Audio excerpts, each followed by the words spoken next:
مجدد الفسانی رحمه الله طالبانو مکتوبات کې یو خپل مرید ته هغه ورلېږلی ده مکتوب.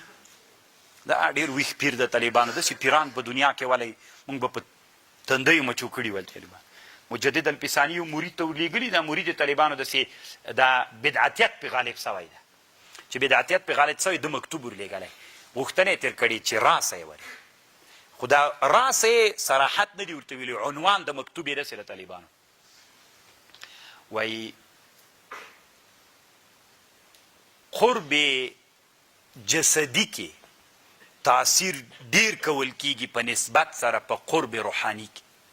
څوک طالبانو له چا سره روحن نږدې وي څوک له چا سره جسدن نږدې وي دا جسدن نږدېوالي کې طالبانو دا چاته چې نږدېکت ته دی ډیر تاثیر کولی سي.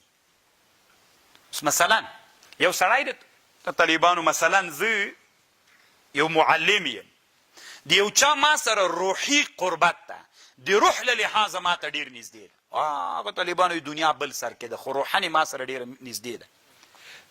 په هر مجلس کې مې یادوي یو د دلته ما سره داسې نږدې ده جسدي نږدې ده. زه طالبانو په کم یو کې ډېر تاثیر کولی سم په هغه نږدې روحي کې که نږدې جسدي کې نږدې جسدي کې. طالبانو ورونو تاسې دومره لویه خطرناکه خبره مجدد الفسانی کړې طالبانو ورونو غوږ ورته ونیسئ څه وایي مجدد صاحب. طالبانو ورونو مجدد الفسانی رحمه الله وایي ته اوس ورته غوږ ونیسه وایي سقرني طالبانو دې ته مخضرم وایي. مخضرم هغه چاته وایي چې د رسول الله زمانه کې ایمان راوړی لیدلی نه یې دې ته مخضرم وایي. خو د رسول الله زمانه کې طالبانو ابو هریره صاحب هم ایمان راوړی و وایي سقرني هم ایمان راوړی. صحیح ده دواړو ایمان راوړي.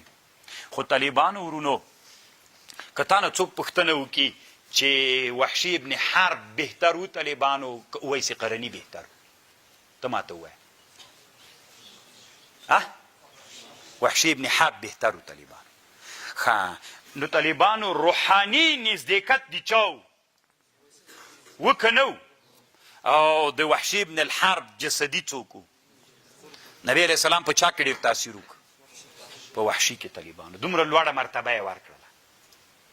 وی چا د معاویه رضی الله عنه نه پوښتنه وکړله وی د هغه نه څه ورته وی د عمر ابن عبدالعزیز عبدالله ابن مبارک نه وی چا پوښتنه وکړه چې معاویه صاحب بهتر ده که عمر ابن عبدالعزیز بهتر ده. وی ده ورته ویلي چې کم جهاد معاویه صاحب کړی د رسول الله سره چې کم جهاد کړی د اس په پزه کې چې کم ګرد نه نوتلی دا د سل عمر ابن عبدالعزیز نه بهتره ده.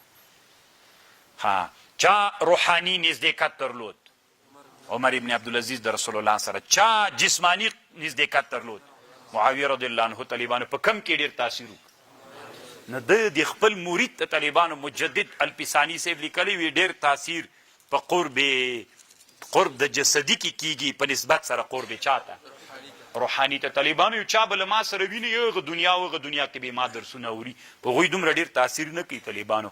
هغه انسانان چې ما سره دلته دي په هغو باندې طالبانو د هغه ډېر تاثیر کوي ډېر خوند کوي طالبانو مکتوبات هم دا مې زړه کې ورمان د طالبانو ورونو چې داسې کال په کال سړي نور درسونه کولی بیا ډېر خوند کوه ځکه الله پې پوی کړی م یم طالبانو داسې خطرناکه کتاب ده که نه لکه هغه داسې ده دا څه ورته یا د پولاد میخ طالبان داسې کتاب ده خو الله زه پې پوی کړی یم طالبانو بس چې پې ورګډ سم طالبانو تېرووزم الحمدلله.